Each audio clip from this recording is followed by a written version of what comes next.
Hi ಸ್ನೇಹಿತರೆ, ಎಲ್ಲರಿಗೂ ನಿಶ್ಯ ಕನ್ನಡ ಚಾನಲ್ಗೆ ಮತ್ತೊಮ್ಮೆ ಪ್ರೀತಿಯ ಸುಸ್ವಾಗತ. ಇವತ್ತಿನ ವಿಡಿಯೋದಲ್ಲಿ ಸ್ವಾತಂತ್ರ್ಯ ದಿನಾಚರಣೆ ಬಗ್ಗೆ ಪುಟ್ಟ ಭಾಷಣ ಯಾವ ರೀತಿ ಹೇಳೋದು ಅಂತ ಈ ವಿಡಿಯೋದಲ್ಲಿ ತಿಳಿಸ್ಕೊಡ್ತಾ ಇದ್ದೀನಿ. ಈ ವಿಡಿಯೋ ನಿಮಗೆ ಇಷ್ಟವಾದರೆ ಲೈಕ್ ಮಾಡಿ, ಶೇರ್ ಮಾಡಿ. ನನ್ನ ಚಾನಲ್ನ ಇನ್ನೂ ಸಬ್ಸ್ಕ್ರೈಬ್ ಆಗಿಲ್ಲದಿದ್ದರೆ ಈಗಲೇ ಹೋಗಿ ಸಬ್ಸ್ಕ್ರೈಬ್ ಆಗಿ, ಪಕ್ಕದಲ್ಲಿ ಕಾಣೋ ಬೆಲ್ ಬಟನ್ನ ಟಚ್ ಮಾಡಿ. ಎಲ್ಲರಿಗೂ ಶುಭೋದಯ. 78ನೆಯ ಸ್ವಾತಂತ್ರ್ಯ ದಿನಾಚರಣೆಯ ಶುಭಾಶಯಗಳು.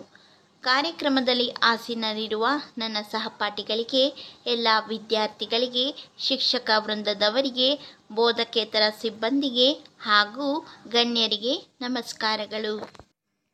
ಇಂದು ನಾವು ನಮ್ಮ ರಾಷ್ಟ್ರದ 78ನೆಯ ಸ್ವಾತಂತ್ರ್ಯ ದಿನವನ್ನು ಆಚರಿಸುತ್ತಿರುವಾಗ ನಾವು ಸ್ಮರಣಾರ್ಥ ಮತ್ತು ಕೃತಜ್ಞತೆಯಲ್ಲಿ ಒಗ್ಗಟ್ಟಾಗಿ ನಿಲ್ಲುತ್ತೇವೆ. ಈ ದಿನವು ದಬ್ಬಾಳಿಕೆಯ ಮೇಲೆ ಧೈರ್ಯ, ವಿಭಜನೆಯ ಮೇಲೆ ಏಕತೆ ಮತ್ತು ದೌರ್ಜನ್ಯದ ಮೇಲೆ ಸ್ವಾತಂತ್ರ್ಯದ ವಿಜಯವನ್ನು ಸೂಚಿಸುತ್ತದೆ. 75 ವರ್ಷಗಳ ಹಿಂದೆ ನಮ್ಮ ಪೂರ್ವಜರು ಒಟ್ಟಾಗಿ ನಿಂತು ಸವಾಲುಗಳಿಗೆ ಮಣಿಯದೆ ಪ್ರತಿಯೊಬ್ಬ ಪ್ರಜೆಯು ಸ್ವಾತಂತ್ರ್ಯದ ಗಾಳಿಯನ್ನು ಉಸಿರಾಡುವ ರಾಷ್ಟ್ರದ ಕನಸು ಕಂಡಿದ್ದರು.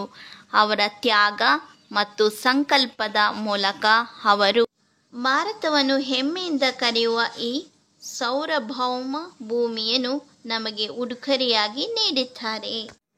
ಸ್ವಾತಂತ್ರ್ಯ ದಿನಾಚರಣೆ ಕೇವಲ ಸ್ಮರಣಾರ್ಥವಲ್ಲ, ಇದು ಪ್ರಜಾಪ್ರಭುತ್ವ, ಜಾತ್ಯತೀತತೆ ಮತ್ತು ವಿವಿಧತೆಯಲ್ಲಿ ಏಕತೆಯ ಮೌಲ್ಯಗಳನ್ನು ಎತ್ತಿ ಹಿಡಿಯುವ ನಮ್ಮ ಜವಾಬ್ದಾರಿಯ ಜ್ಞಾಪನೆಯಾಗಿದೆ.